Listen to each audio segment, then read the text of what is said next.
In a world that wants women to whisper, I choose to yell. Luvvie Ajayi. Being a good man is something you do, not something you are. Under promise and over deliver. People will be pleasantly surprised that you gave more than they expected.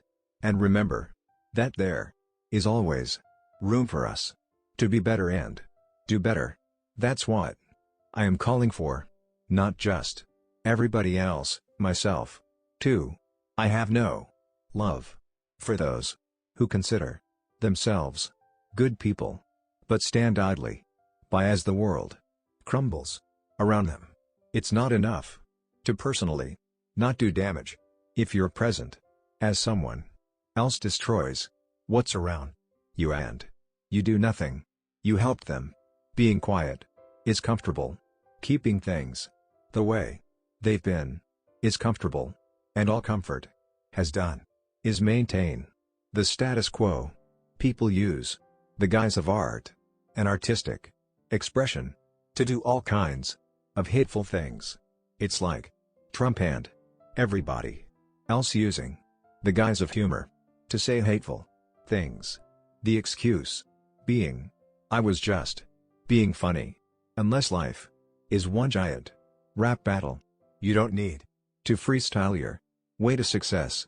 I think that if everybody committed themselves to making a better world than how we found it, things would be much better than what they are. The most glaring aspect of white privilege is that when someone is described neutrally, without indicating color or ethnicity, more often than not, people will assume that the person is white. That assumption indicates an uncomfortable truth. In our society, whiteness determines humanity.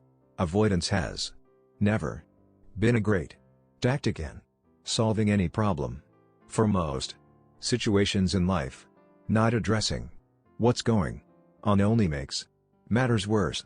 Fear has a very concrete power of keeping us from doing and saying the things that are our purpose. A book is not a short-term project. It's essentially your baby. So it takes a lot of work. I feel like Madge career is to speak truth to power. And a lot of times, that sounds like troublemaking. If speaking truth is troublemaking, then yes, I will consider myself a professional at that.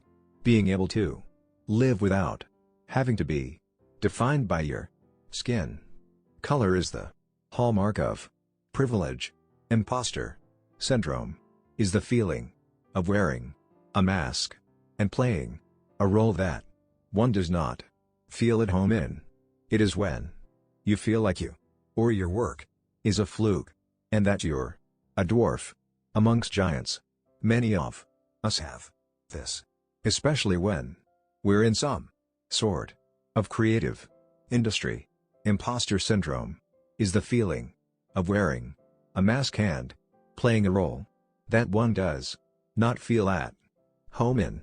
It is when you feel like you or your work is a fluke and that you're a dwarf amongst giants. Many of us have this, especially when we're in some sort of creative industry. Luvvie Ajayi. Humor is this great equalizer. It gets people's defenses down, and once they're down, you can discuss some really difficult topics. Luvvie Ajayi. Never underestimate the power of confidence. If you believe you're the dopest thing walking, you might convince people of the same just because you're so headstrong about it. As a fact, do one thing today that scares you, and you already know what that is, and go do it. Even if you just make one step toward it, it will help you look at the world differently. I am not the best. I don't have to be. I am enough. There are two types of people in this world: people who can be on time and Nigerians.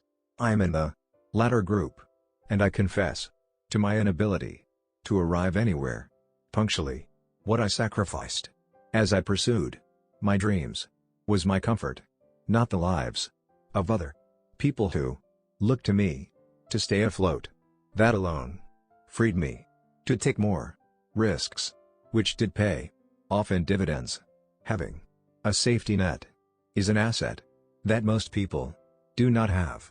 I am a firm believer in the power of dreams, because the world is basically one giant realization of people's collective dreams come true. We need to dream, to aspire to do something that keeps us striving. But those dreams and ideas and wants mean nothing without execution, which doesn't usually happen without a plan. Being conscious of global blackness is knowing that we are not an island of our struggle but a nation of our triumphs. That's blackness to me. People are prospering from being unapologetically offensive, trite, and stupid, and we are tweeting ourselves into high blood pressure and ulcers trying to tell them to do better. Being a pompous nut biscuit is now a publicity strategy, and I don't know what we can do to end the madness. I think it's important for service to be a part of your life instead of an option. It's awesome to make it a point to do something that's gonna make the world slightly better than you left it. Telling the truth, telling thoughtful truths, should not be a revolutionary act. Speaking truths to power should not be sacrificial, but they are. You can't just set the vision, take a nap, and not keep working on making your vision happen. Your intention has to be backed by work. People think you can find a mentor by walking up to somebody and saying, "Hey, be my mentor," or by sending an email to someone you've never emailed before and saying, "Hey, I want you to mentor me." But mentorship really happens in rooms that you're actually in. I want to create a TV show that people will watch and say, "Hey, I have a favorite character," or "Hey, that person reminds me of myself," or "Hey, I've made some of those same mistakes," or "Those are some of the things I've dealt with." Luvvie Ajayi. All friends support my channel. Please subscribe and like. Thank you.